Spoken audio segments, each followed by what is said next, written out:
All right. We got a good episode today on today's Blind Ambition with Kelly and Rick Chen. We're talking about this is really interesting. This is like you ever see the episodes of Undercover Boss that you go into a store and they put on these bad wigs and mustaches and beards and then they check out what's happening. So Home Depot is sort of doing this. We got the CEO, Ted Decker. That's right. Like Rick was just pointing out, that's like an Oh, awesome, love it. awesome, like, Americana name. yes. And what he wants to do in a memo, he put out to everybody in the corporate offices, in the C suite, for executives, for managers, for remote workers, every Engineers. quarter. Yeah, every engineers, every quarter, you have to do an 8-hour shift on the floor at a Home Depot near you.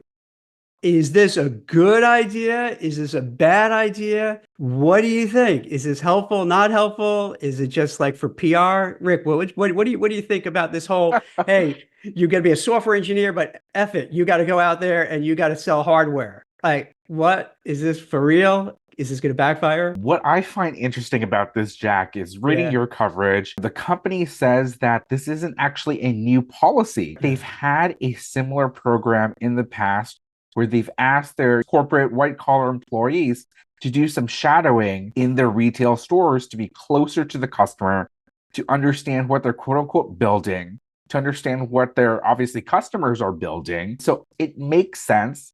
It reminds me, Yeah. Jack, of back in 2021, you were the first person to cover DoorDash Yeah. doing the same thing, where they had all of their corporate staff and one of their software engineers posted on Blind and freaked out saying, "Hey, the company is making us do one delivery every quarter.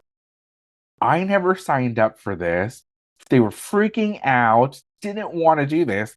And you covered it. You're the first one saying, actually, is this a good idea that software Yeah. engineers, corporate folks need to know what they're actually building and what their customer experience is going to be like? From an outside perspective, I thought, and still do, that what they were doing with DoorDash makes so much sense because if you're delivering food, whether by car, by bicycle, by e-bike, whatever it is, it makes a lot of sense. So if I'm a software engineer, but I'm not, but I would imagine if I'm doing that route, right? I'm on my bike and delivering food. I'm in a car, I'm delivering food.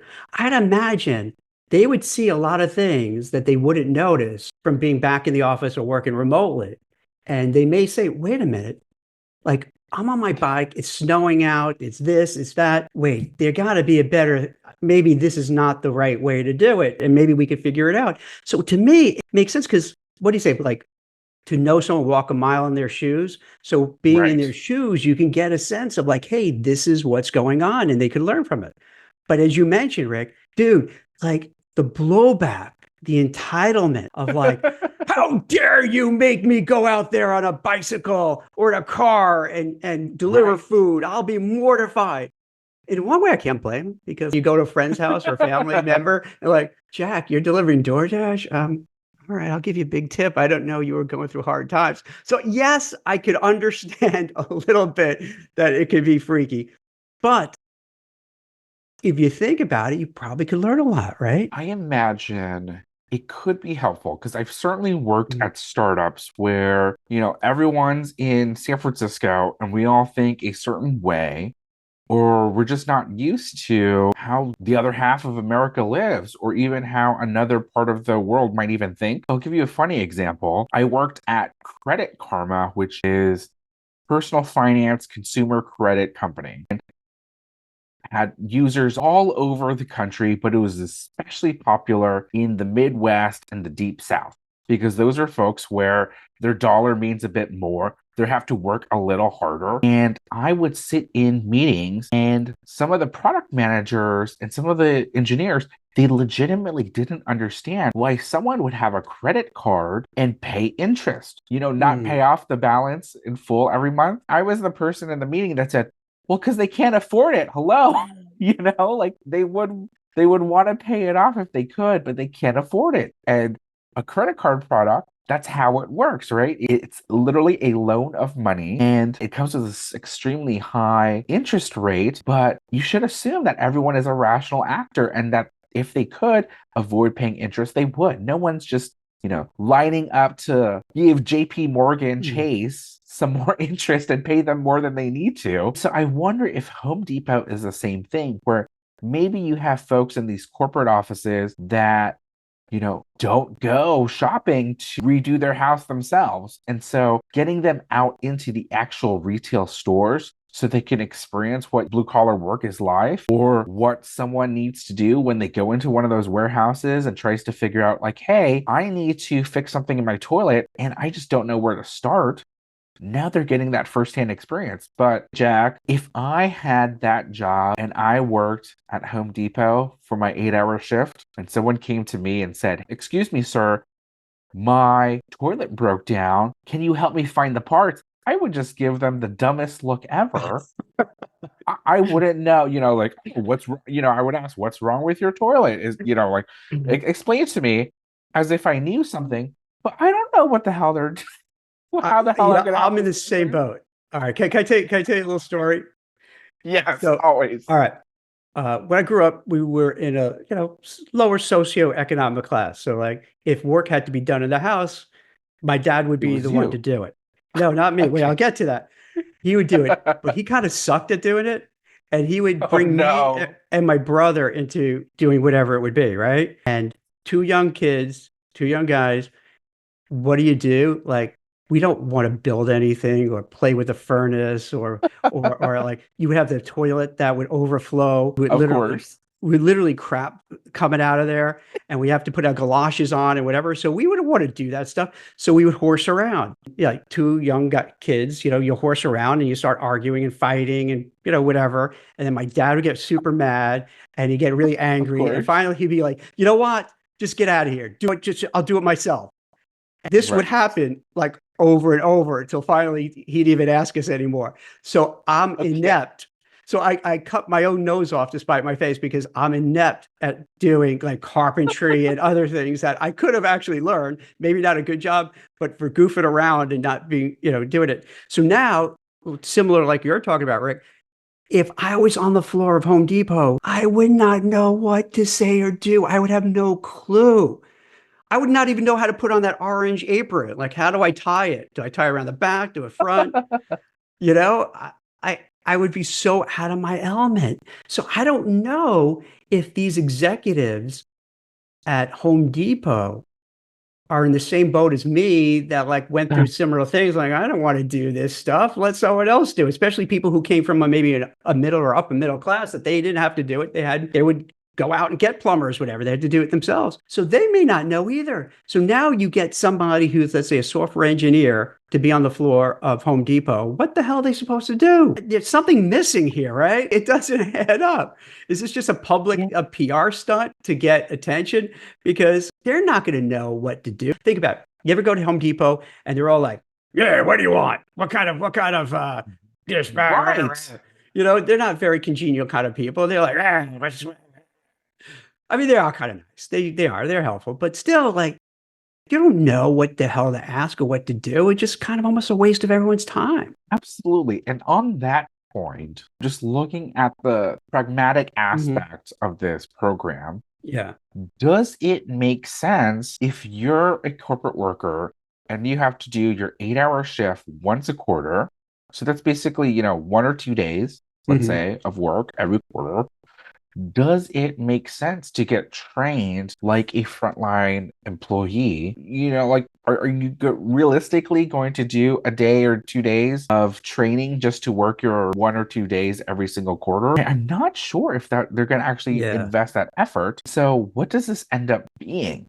Does it end up being that these corporate employees get in the way of the actual frontline workers? Yeah, exactly. Exactly. Yeah. Like they're just so you have some Have like you ever regular got to know? guy doing their job, And then you see me and you, Rick, like, hey, why do you do it this way? Hey, why do you do it this way? It's like, Right. dude, I got to take care of a real customer here. Can you come Yeah. back later? Right? It's Exactly. Like this guy needs to buy like a million four by right. fours, right? And you're actually in the way. So Right. let's load up his truck. I wonder if it ends up annoying or alienating the retail workers. This program is supposed to get them closer Mhm. to get them to have that empathy into that firsthand experience. Because I wonder, how does this work in practical? Like obviously it's Mhm. not new.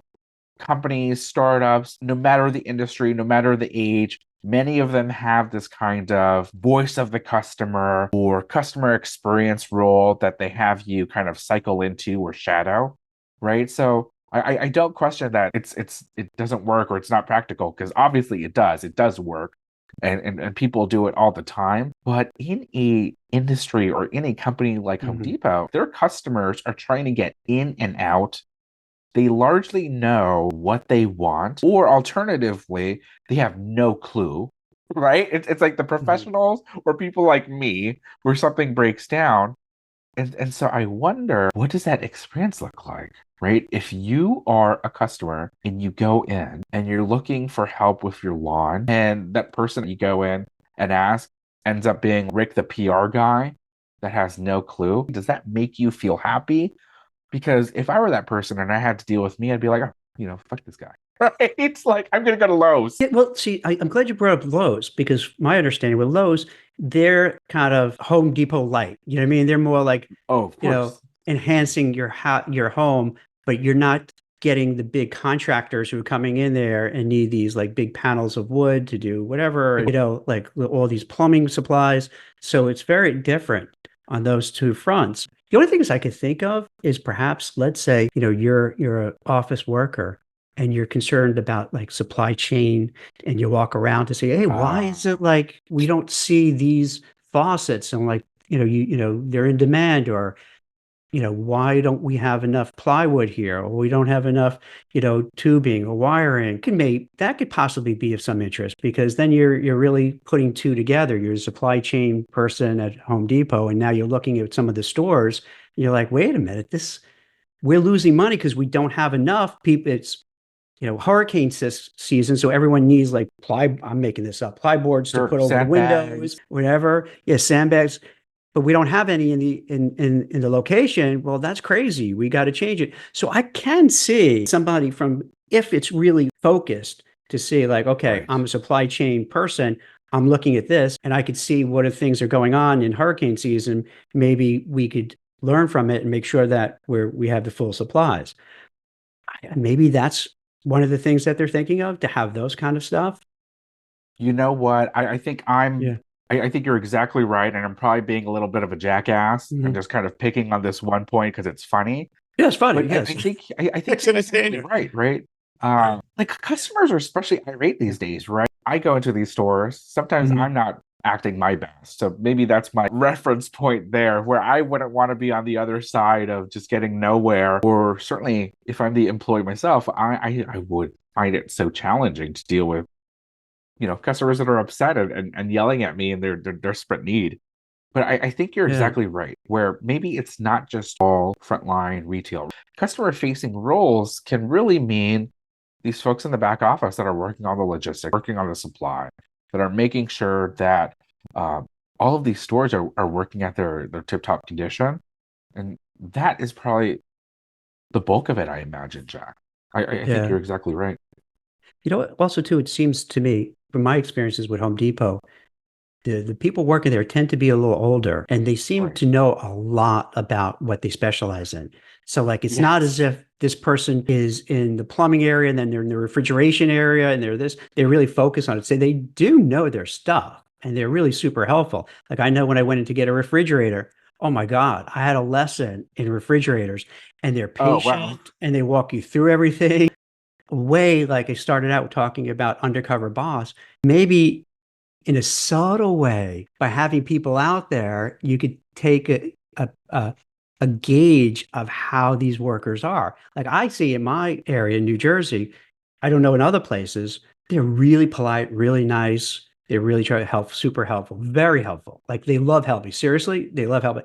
But I don't know if that's the same all around. So maybe it does make sense to have some corporate emissaries to be there to feel out, are all the other locations treating people the same way? Maybe, maybe not, right? And this way you could find out. And then maybe also you could find out the ones who treat people better, are the revenues higher? Are the profits higher? So maybe Yeah, there's some maybe. ways like the accounting folks could figure out, like, oh, okay, this store is doing so much better than this other store. What did I notice being in the store that's so different? Is it the people? Is it the products? Do they have enough products? Do they have the right mix of products?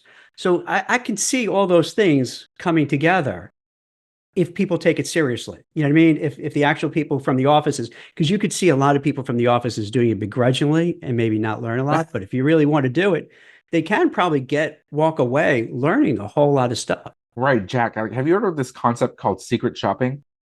I heard it, but I don't know well, yeah, tell me about it. Like what is it exactly? Secret shopping is this Hmm. practice often done in customer facing roles Hmm. where someone will, let's say it's a retail store, Hmm. and let's say that retail store has a certain look that they're going for. Maybe it's a clothing retailer and all the colors have to look in this one Hmm. way. Maybe the employees are trained to ask you, can I start a room for you? Or something like that, right? Maybe there's a certain script that they have to read. So, what companies do is they pay outsiders, what are called secret shoppers. They just come in, they look like any other shopper, and they're actually evaluating your frontline Hmm. staff. And what ends up happening is at the end, they have to complete the secret shoppers a little report. And there's all these questions like, when you came in the store, did someone greet you within 2 minutes? Did someone introduce you by name? Did someone tell you about the specials or discounts? Did someone try to sell you a credit card? And so it's all of these series of things where like the corporate folks are trying to figure out if their policies are being enacted, what the, you know, day-to-day real life experience is like. This even happens in I've been at a payroll company where they asked me to secret shop and I Hmm. would call in our sales line and there were certain things that we wanted to figure out. Are they asking us XYZ? I had to like kick off a form to Yeah. see if this person would actually do it. So I wonder if this is also a form of secret shopping where perhaps they're going to figure out, are our employees knowledgeable? Do they know about the products? Are they passionate? Does that translate to higher sales? I think you're exactly right. Does it help these programmers, these software engineers, these folks that, are neither in the corporate decision making roles where they're setting the policies and they're not in the frontline roles? Does it help them understand how people are interacting with the apps, the software, the technology they're building? You know what? You changed my mind on this to a certain extent because Okay. I'm thinking as a homeowner, and I've Right. had a couple of homes, buy, start a home, then go to another home, that kind of deal, right? So there's always these things that you need to do, like, you know, whether furniture, refrigerators, ovens, you name it. I've noticed sometimes I'll go in and I'll speak to somebody who's in charge. Let's just say of the refrigerators, because that was the most recent thing I was getting. Yeah. And the interactions vary wildly. You go there and some people, they work in that area, but they really don't know much about it. And you ask Yeah. questions and they don't have answers. And it's like very frustrating. Then we would go, my wife is really handy, right? She loves doing projects. She lives for that stuff, right? So then we'll go to another place and so she's knowledgeable. So she'll be asking these questions and then get better answers at another location. And then it becomes really obvious Wow. that the people who worked at maybe the first place went are really bad. And that would be something like you're saying, like that secret shopper Secret would write up, shopper. say, wait, like you're losing business in that location because they don't care. They're not paying attention. They're not intellectually curious. They're not friendly to, the shoppers and they're just losing business. Whereas the other ones, they're very focused. And we end up buying a refrigerator from the other place because they were super positive, very helpful, very thoughtful, very knowledgeable. And also they made you feel really comfortable, like doing like you feel like, okay, I'm not getting ripped off. Because you always worry, am I getting ripped off and cheated? Yeah, these big ticket items, Yeah. especially. So I guess there's a lot of value that could come from it if it's done correctly and is done, in the right way and not stepping on toes and making people uncomfortable, that you probably can walk away with a lot of data points and saying, oh, hey, we could really improve on this. We can improve on that. Here's some, problem points. Maybe this location, it seems like we got to fix up a lot, or it just looks bad. So it looks like the final verdict from Yeah. Jack is you're a fan of this policy, I of this do. program. I think it's worthwhile to try it out and do it and be serious about it. Not like me and my brother just goofing around and being jerks, but like being really serious about it and then and walking away and learning stuff from it. And also keeps, I think, the workers on their toes too. So they're always like, someone from Oh corporate no, is our going to be corporate here. overlords are here. Yes. Yeah. I gotta do a good job just in case. Is this person a real shopper or is this person a corporate spy? I mean, I think they'll know because they'll just be right hand in hand next to Yeah. them as a worker, right? And they'll probably be a little bit crappy. Yeah. I think the sentiment is right. I think generally more companies, more industries should have a similar program where you really ask your employees to get into the mindset of what it's like or be a customer that's having a problem, right? I've seen some companies ask their folks to shadow their customer service team, whether that's doing a shift or quite literally listening in on some nasty phone calls or interesting phone calls. But, when I first heard about this program, when I first read your coverage, Jack, Mhm. I'm going to be a bit honest with you. The cynicism in me as a PR person came out, and I wonder, gosh, like, is this some like window dressing that they're trying to PR it and say, oh, we're in the heart of the customer and we're trying to be more close to the customer and help our frontline employees when really, you know, out there, it's really hard to keep and retain these hourly frontline workers. Maybe people don't want to work at Home Depot because they don't want to learn about all these appliances or Mhm. how to fix different things in their house. So maybe folks aren't working at Home Depot because they can make more at another job in another easier, retail environment. But I guess at that scale, it's probably not to plug in some like labor hole, but I think probably the actual mission that they're describing is probably at the heart of this program. And I think that's an admirable goal. And Mhm. I think, admittedly, I came into this chat with some stereotypes about what it's like to work Mhm. at Home Depot, what the Home Depot policy is like. And Jack, I really appreciate you kind of humbling me and No, actually saying, hey, this is actually a good experience.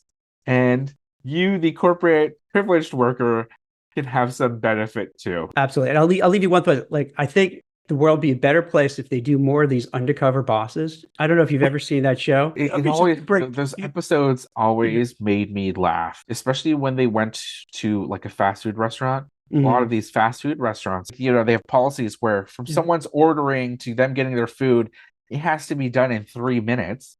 And Mhm. then they go on Undercover Boss and they can't even make a sandwich in, 5 minutes. And so they start to realize that a lot of these policies that they have, they just actually don't work, right? Yeah, They sound good in theory, but in reality, oh, it's a different game. And just having that understanding builds that empathy, breaks down those stereotypes, and actually says, "Gee, my expectations need to be changed." absolutely. I think that's, to your point, good all around.